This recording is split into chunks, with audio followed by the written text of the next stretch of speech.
It's so good to see all of you here. First of all, Chief, thank you. My team said you really rolled out the red carpet and took care of everything. We appreciate you. Thank you very, very much. Mr. Mayor, this town is as sweet and beautiful as it's ever been. Thank you for taking good care of it. Ralph, one of the most conservative congressional members in D.C., he's never forgotten who he works for. Ralph, thank you for fighting the good fight. We appreciate you. You know, this is what I'll tell you. Think about what we did together. Go back to 2010.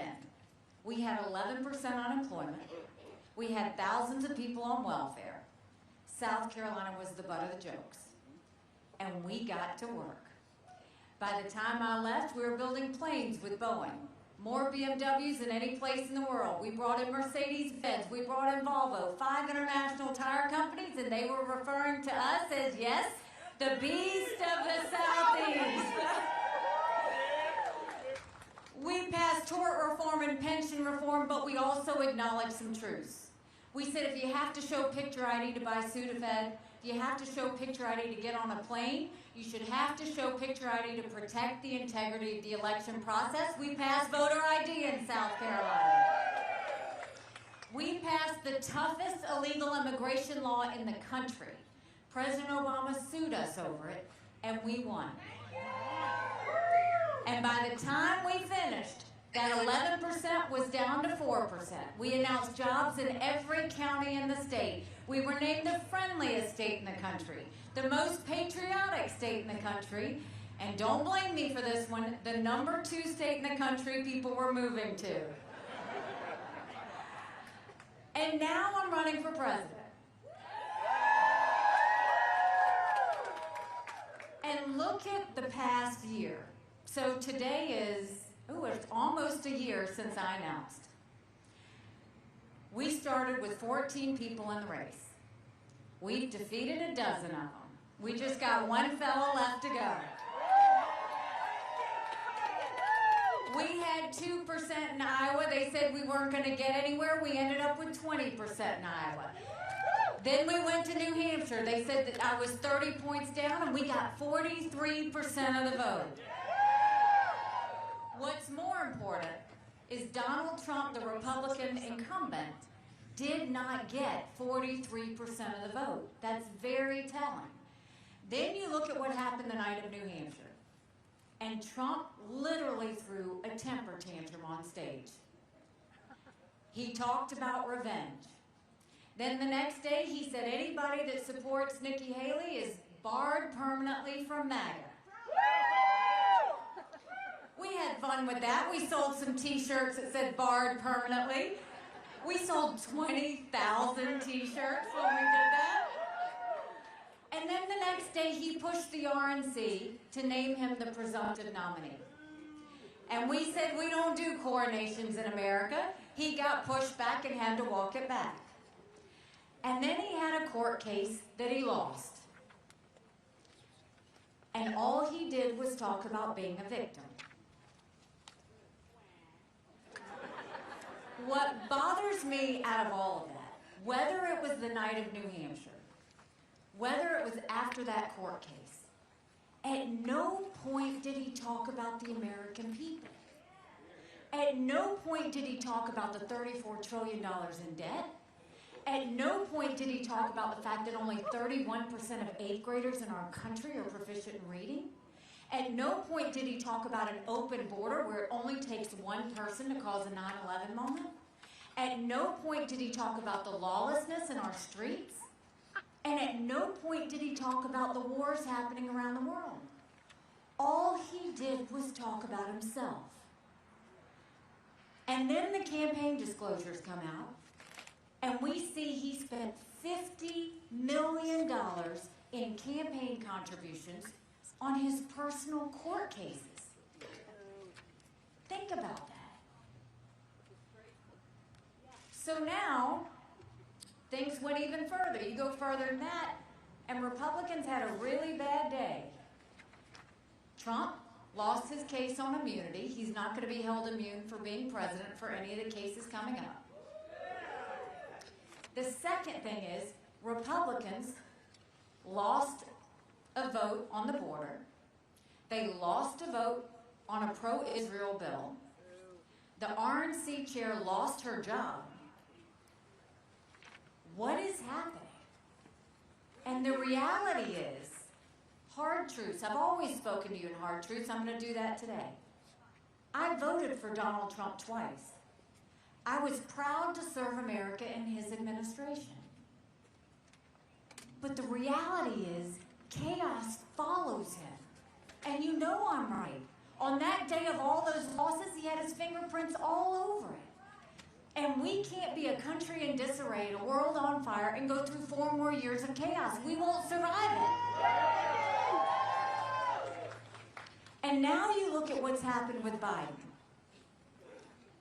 I said this before, and everybody in the media lost their minds over it. I will say it again.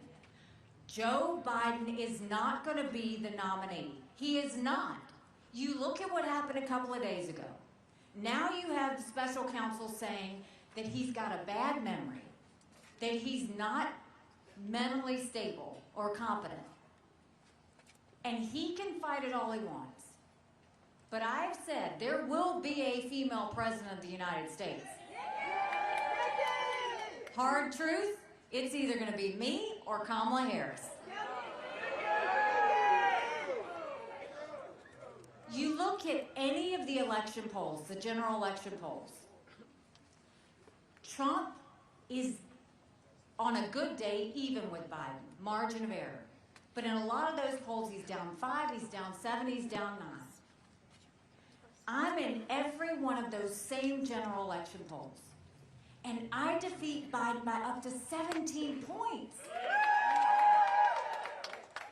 Do you know what that means?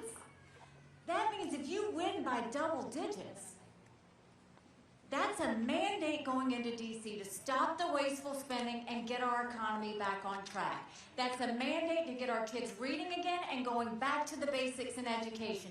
That's a mandate to secure our borders, no more excuses. That's a mandate for law and order in our country, and that's a mandate for a strong America that prevents wars, not starts wars, that we can all be proud of. Don't you want that?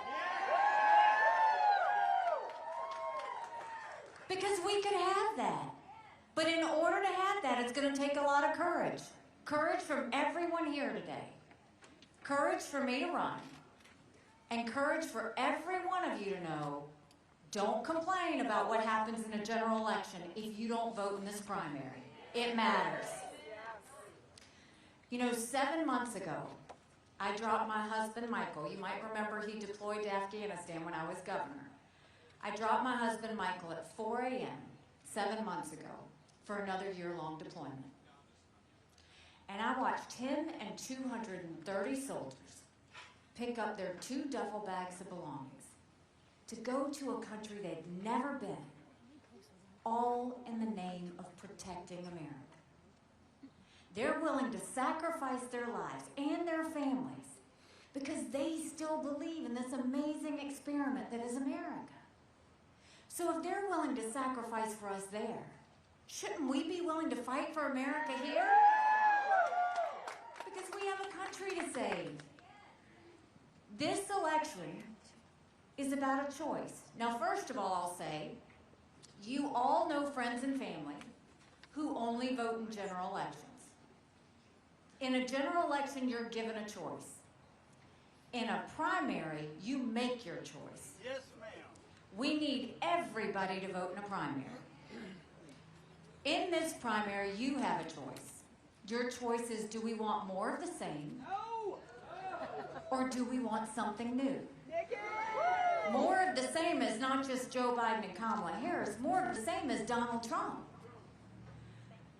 70% of Americans have said they don't want a Trump-Biden rematch. The majority of Americans disapprove of Joe Biden. The majority of Americans disapprove of Donald Trump. Do we really want to have the 2 candidates that are running for president to be 2 men in their 80s?